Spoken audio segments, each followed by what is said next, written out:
Урматтуу достор, азыркы чек ара чыгарманын бою менен башында вступлениясын түшүнүп кетсем, эки түрдүү бой кылып черттим. Биринчи куплет, экинчи куплетте бойлору жеңил эле, оңойлуу үйрөнүүгө боло турган. Биринчи куплеттеги бойду алсам,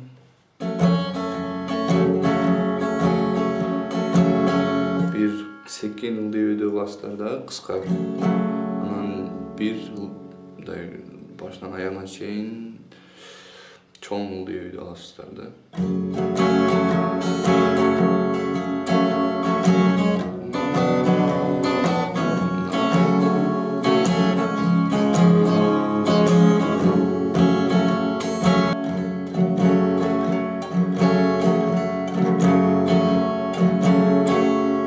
Анан экинчи куплеттеги бойду алсам,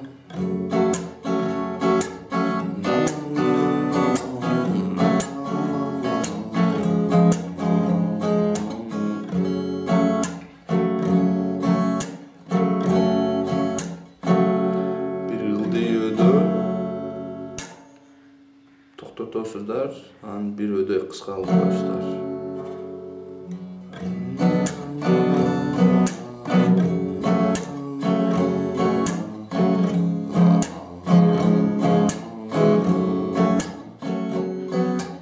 Ушундай. Өдө.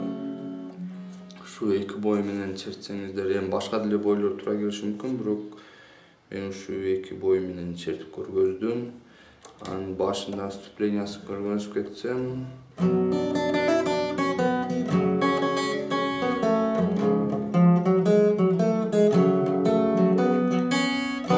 деген жерин.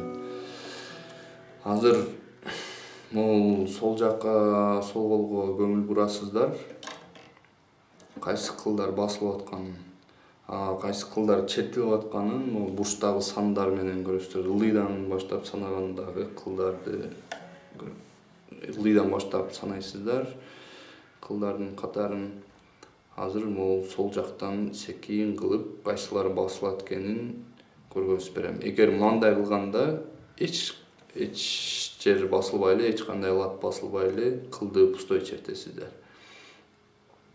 Баштасак,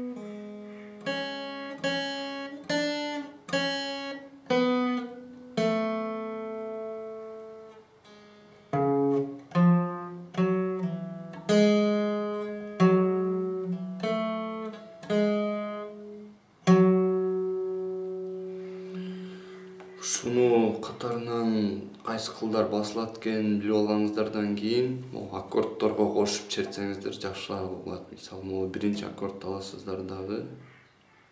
Жок, могул аккорд алат экенсиздер дагы.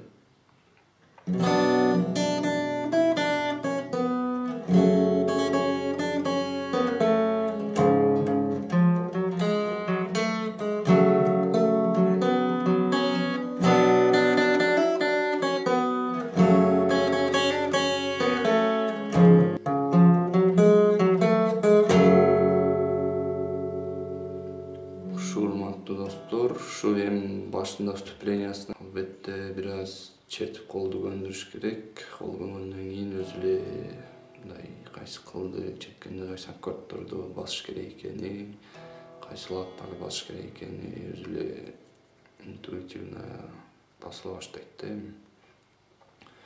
Ушу урматтуу достор, үйрөнүп аласыздар деп ишенем.